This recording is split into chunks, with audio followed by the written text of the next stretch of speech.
Hello everyone, नमस्कार। स्वागत छ हजुरहरूलाई मेरो च्यानल अन्जनाज नेपाली किचनमा। मैले चाहिँ आज हजुरहरूको लागि एकदमै स्पेशल फिनीको रेसिपी लिएर आएकी छु। तिहारमा बनाउने मिठाईहरूमध्ये यो एउटा पनि पर्छ के फिनी। एकदमै सजिलो रेसिपी छ, एकैछिनमा बन्छ। हजुरहरूले पनि घरमा सजिलैसँग फिनी बनाएर आफ्नो दाजुभाइहरूलाई भाग हाल्न सक्नुहुन्छ है। फिनी बनाउनको लागि चाहिँ मैले मैदा लिएको छु, त्यसपछि अलिकति घिउ लिएको छु अनि पानी लिएको छु। मैले मैदा 1.5 कचौरा जति राखेको छु के यसमा। अनि त्यसपछि मैले यसमा घिउलाई पगालेर हालेको छु। 2 चम्चा जति घिउ छ।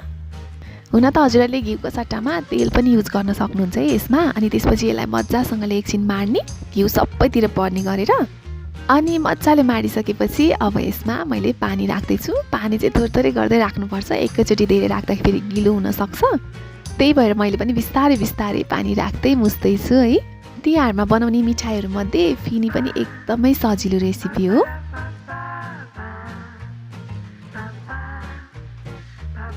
पिठोलाई एकैछिन माडिसकेपछि अब यसलाई एकैछिनको लागि छोपेर राखिदिने। अब हामी यता साँठो तयार गर्छौँ। साँठोको लागि चाहिँ मैले 2 चम्चा घिउ लिएको छु। यो घिउलाई चाहिँ अब हामी एकछिन मजासँगले यसरी चलाउँछौँ। घिउलाई चाहिँ अलि क्रिम जस्तो बनाउने। अनि क्रिम जस्तो बनिसकेपछि यसमा चामलको पिठो राख्छु म। हजुरहरूले मैदाको पिठो पनि राख्न सक्नुहुन्छ। चामलको पिठो राख्दाखेरि चाहिँ पिठो एकदमै मसिनो हुनुपर्छ। खस्रो भयो भने फेरि फिनी बेल्ने बेलामा अप्ठ्यारो पर्छ, राम्रो बन्दैन। अब मैले यसमा चामलको पिठो राख्दैछु। हजुरहरूले घिउ कति छ त्यही अनुसार पिठो राख्न सक्नुहुन्छ। हेरेर ब्याटर ठिक्कको बनाउनु पर्छ। पिठो घिउ दुइटै थोरै भयो पुगेन भने फेरि थप्न मिलिहाल्छ है, एकैछिनमा बन्छ यो। मैले चाहिँ यसरी बनाएँ, ठिक्कको ब्याटर बनेको छ। फिनी बनाउनको लागि साँठो पनि तयार भयो है। अब चाहिँ हामी बेल्नतिर लागौँ है। पिठो राख्दाखेरि चाहिँ हजुरहरूले छोपेर राख्नु होला, फेरि पिठो साह्रो हुन्छ। मैले यसरी छोपेर राखेको थिएँ, एकैछिन माडेँ। त्यसपछि अब मैले यसलाई 2टा डल्लो बनाउँछु। एउटा डल्लो बनाउँदाखेरि अलिक ठुलो हुन्छ। हुन त हजुरहरूले एउटैमा पनि बनाएर बेल्न सक्नुहुन्छ। अनि अलिअलि पिठो मैले लगाएँ। फिनीको रोटी बेल्दाखेरि चाहिँ अलिक ठुलो बेलिनी भएको भएर मैले चाहिँ टेबलमा बेलेको छु। सजिलो पनि हुन्छ टेबलमा बेल्दाखेरि। हजुरहरूले यसरी बेल्दाखेरि चाहिँ रोटी चाहिँ ठिक्कको हुनुपर्छ। धेरै बाक्लो पनि हुनु हुँदैन अनि धेरै नै पातलो पनि हुनु हुँदैन। बाक्लो भयो भने त क्रन्ची नै बन्दैन। एकदमै धेरै पातलो हुँदा बरु क्रन्ची हुन्छ, तर अलिअलि फुट्छ के, त्यो भएको भएर ठिक्क बेल्न पर्ने हुन्छ फिनीको लागि।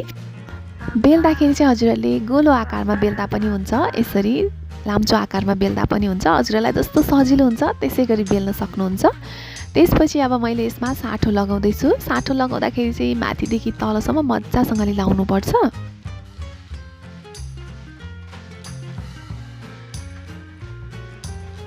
अब सबैतिर साँठो लगाएँ मैले। त्यसपछि अब यसलाई बिस्तारै यसरी सबैतिरबाट मिलाउँदै फोल्ड गर्दै जानुपर्छ।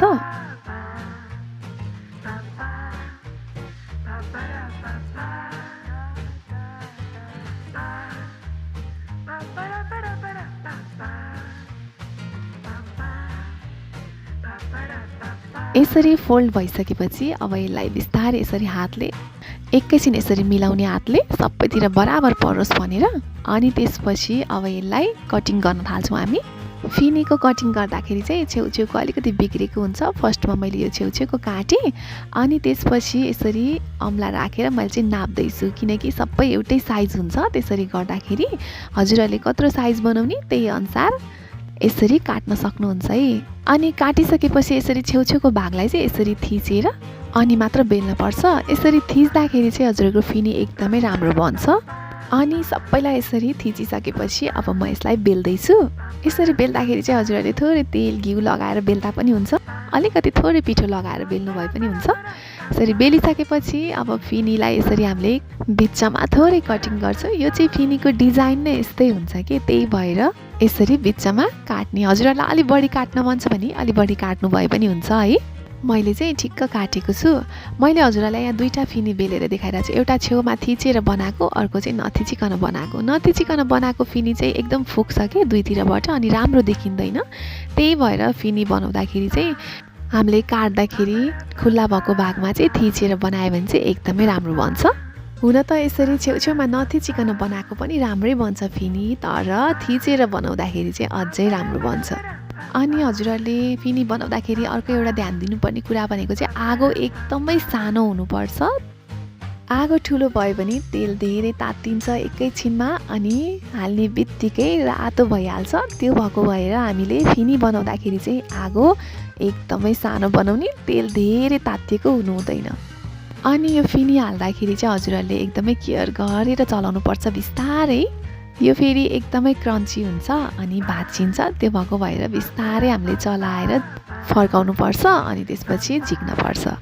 हजुरहरूले पनि घरमा एकदमै सजिलो तरिकाले फिनी बनाएर खान सक्नुहुन्छ यो तिहारमा। हजुरहरूलाई मेरो भिडियो कस्तो लाग्यो कमेन्ट गर्न नभुल्नुहोला। हजुरहरू सबैजनालाई तिहारको धेरै धेरै शुभकामना।